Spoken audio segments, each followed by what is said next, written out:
Hello friend, good morning. তো আজকে আমি বানাবো একটা ড্রিঙ্কস, সফট ড্রিঙ্কস, খুবই টেস্টি একটা সফট ড্রিঙ্কস যেটা আপনার বাড়িতে বানাতে পারবেন। তো চলো বানানো যাক। তো ড্রিঙ্কসটার নাম হচ্ছে বানানা স্মুথি। এটা কিন্তু বানানা মিল্কশেক নয়। তো চলো আমি এখন কন্ডিমেন্টসগুলো রেডি করে নিই। এটা হচ্ছে পিনাট বাটার, বানানা আছে, বাদাম আছে, দুই রকমের বাদাম নিয়েছি আমি, আর আছে হানি।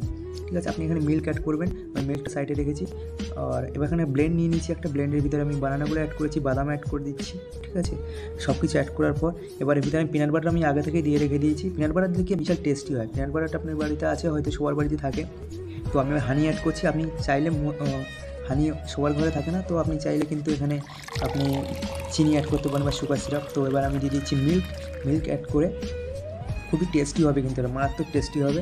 এটা যদি আপনি এক গ্লাস খেয়ে নেন তো আপনাকে সারাদিনে ভাত বা নাস্তা করতে হবে না, এটা মর্নিংয়ে খেতে পারেন আপনি। তো চলো এটা ব্লেন্ড করে নিচ্ছি। এটা কিন্তু বানাচ্ছি আমার গেস্টের জন্য। এটা একটা 5 স্টার হোটেল, ঠিক আছে। আমি তো এটা আমি কিন্তু বানিয়ে নিয়েছি, প্রায় রেডি। দেখুন এটা পুরো রেডি। আপনার মেজারমেন্ট আগে থেকে রেডি করে রাখবেন। আমি কিন্তু আগে থেকে মেজারমেন্ট রেডি করে রেখেছিলাম, মেজারমেন্টটা যেন ভুল না হয়।